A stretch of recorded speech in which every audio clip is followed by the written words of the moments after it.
Hello, hello. How are you? Hi, Hi. doing great. How are you doing? Great. Greetings from Dallas, Texas. Woo! We're so happy to have you on. Yeehaw. I'm so glad to be talking to someone from Dallas.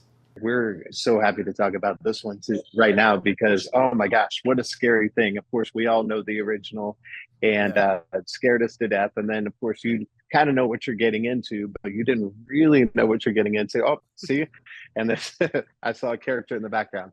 That's the kind of surprise it is. So were you ready for this? You just had to prepare yourself. Yeah, I mean, I think the script was kind of the the leader in the Bible of everything, right? So we just kind of combed through it and saw all the action and all the emotional scenes and just like did a lot of work beforehand. I worked with my acting coach and we showed up on set and then tried to make that relationship feel as grounded and real as possible and tried not to get hurt during the stunts. Well, me anyway. I mean, she sailed through it. Um, No, but I definitely hurt myself a couple of times. oh, I'm forgetting. Yeah, that one time. Yeah, no, there was a rough day for little Madelaine on her back, Yeah, but it's okay. we definitely both took a stumble or I have two. some surviving injuries from Slovakia. But yeah, I think like going into it, it's a horror. You know the adrenaline's gonna be high, the stakes are gonna be high, so you just kind of go into it, trusting everyone around you as much as you can. Yeah, absolutely. Well, are you guys big fans of horror movies yourselves?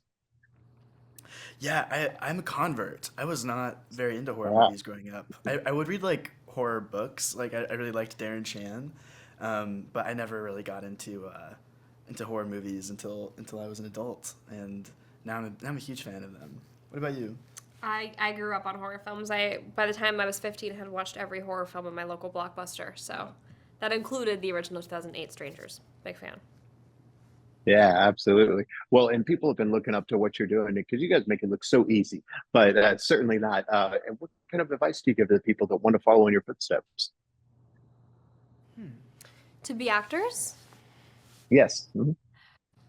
honestly, I think it's gonna sound patronizing no matter which way you cut it, but I received so much rejection before I got my first big break, and I think like being able to just like trust your instinct that this is where you belong and you will eventually find your path in this industry and that there is a place for you, there's a place for everybody is like the only advice that I wish I would have like had stuck in my head when I was younger and like known that people who I looked up to had dealt with rejection and like people that I loved and that were the best actors of my generation or generations before me were rejected for roles that weren't right for them. And so rejection is normal and it's part of the industry and to be able to kind of develop thick skin and not take that personally. It's really important to, if you want to be an interesting actor, I think you have to lead an interesting life. You have to have like a robust circle of friends, a community that you are a part of, other hobbies and other interests and life experiences that are outside of just like theater or the set. You have to have something to offer that's like unique to you as well. I think that just adds to any artist, regardless of who they are, but especially actors. I think it's important to have life experience. I love that. Yeah, well said. It's an honor to talk to you. We've been enjoying your movies for years and years now. So Thank you. finally, time we get to talk and then talk about a scary movie because how much fun is this? Of course, we all grow up watching these things, but then you get to dig in and make it. And you've been, making these things since you were young and making them at home, right? Yeah, absolutely. I've been a huge fan of horror films since I was a little kid, watching them and then making them.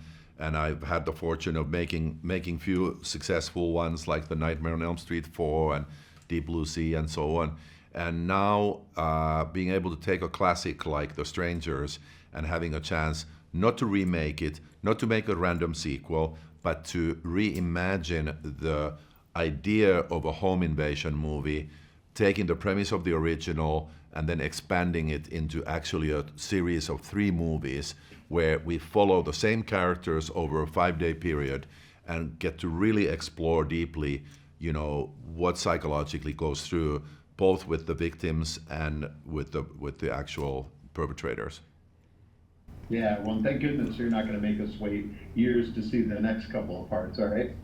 Yeah, exactly. This is a unique experiment, you could say, because the studio is planning to bring out now the first chapter and then the next one already next fall, and probably the third one in the beginning of next year. So probably within 12 months, we'll see all 3 movies.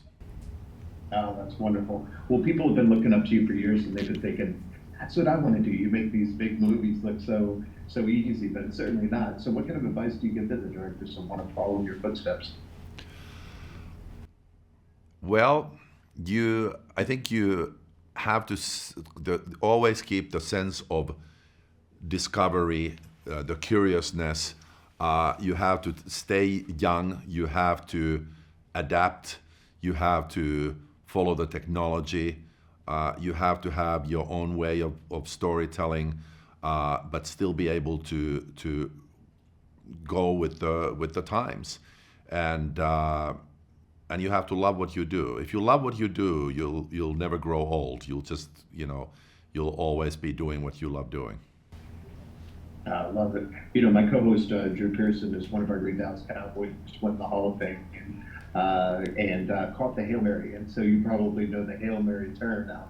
And we love to ask people their Hail Mary moment, which is that moment in your life or career where you just had to go for it and it worked out for you. What do you suppose that was for you?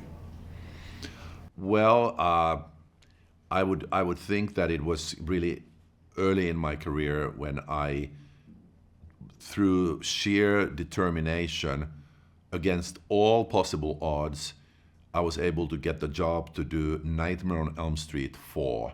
I was a kid from Finland with nothing to show for myself, and it was just my passion and determination that convinced the producers to let me do it, and it turned out to be extremely successful, and in one sweep showed everybody that I could make a movie, and I knew what the audience wanted to see, and basically gave the rest of my career to me. So that was definitely the moment when I caught the pass at the right place at the right time, and rest is history.